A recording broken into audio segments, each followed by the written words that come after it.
जैसे आपको पता है कि नई टेक्नोलॉजी का एक अच्छा फल है कि डिजिटल मीडिया न्यूज पोर्ट्स भी बन गए, न्यूज पोर्टल्स बन गए। वैसे ही ओटीटी प्लेटफॉर्म आ गया, लेकिन एक फर्क रहा कि जो आप लोग बैठे हैं प्रिंटिंग प्रेस से जो आते हैं, उनको प्रेस काउंसिल का कोड फॉलो करना पड़ता है। लेकिन ऐसा डिजिटल मीडिया पोर्टल को कोई बंधन नहीं है।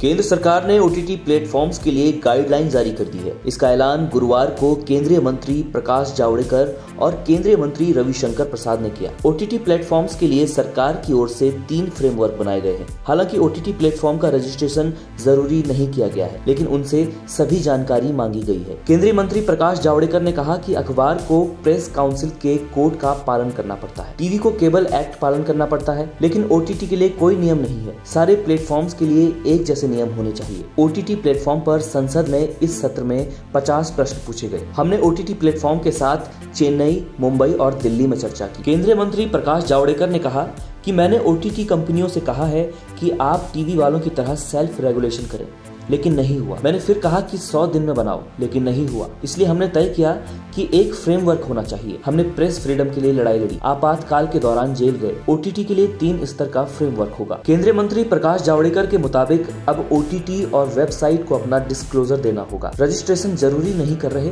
लेकिन उनकी जानकारी मांग रहे हैं। शिकायत दूर करने एक जैसा मैकेनिज्म होना चाहिए। केंद्रीय मंत्री प्रकाश जावड़ेकर के मुताबिक ओटीटी पर सेल्फ रेगुलेशन होगा। सुप्रीम कोर्ट या हाई कोर्ट के रिटायर्ड जज या विशिष्ट व्यक्ति की अध्यक्षता में शिकायत की सुनवाई के लिए बॉडी बने। इलेक्ट्रॉनिक मीडिया की तरह ही डिजिटल प्लेटफॉर्म्स को भी गलती पर माफी प्रसारित करनी होगी। केंद्रीय मंत्री प्रकाश जावड़ेकर के मुताबिक सेंसर बोर्ड का एथिक्स कोड कॉमन रहेगा। डिजिटल मीडिया पोर्टल को अफवाह या झूठ फैलाने का अधिकार नहीं है। मीडिया की आजादी की जवाबदेही होनी चाहिए। उस आजादी के दायरे में यह नियम बनाए गए हैं। केंद्रीय मंत्री रविशंकर प्रसाद ने कहा कि नई गाइडलाइन के अनुसार सोशल मीडिया प्लेटफॉर्म को केंद्र सरकार के नोटिस के 72 घंटे के अंदर उस पर कार्यवाही करनी होगी। टेक कंपनियों को शिकायत अधिकारी की नियुक्ति करनी होगी। चीफ कंप्लायंस ऑफिसर की तैनाती करनी होगी। कानूनी एजेंसियों से तालमेल के लिए एक नोडल अधिकारी की नियुक्ति करनी होगी। केंद्रीय मंत्री रविशंकर प्रसाद ने कहा कि सोशल मीडिया प्लेटफॉर्म को हर 6 महीने में शिकायतों और उन पर की गई कार्यवाही की रिपोर्ट देनी होगी। कंटेंट कहां से शुरू हुआ यह बताना पड़ेगा। फर्स्ट ओरिजिनेटर बताना पड़ेगा कि खुरापात कहां से शुरू हुई। भारत की संप्रभुता,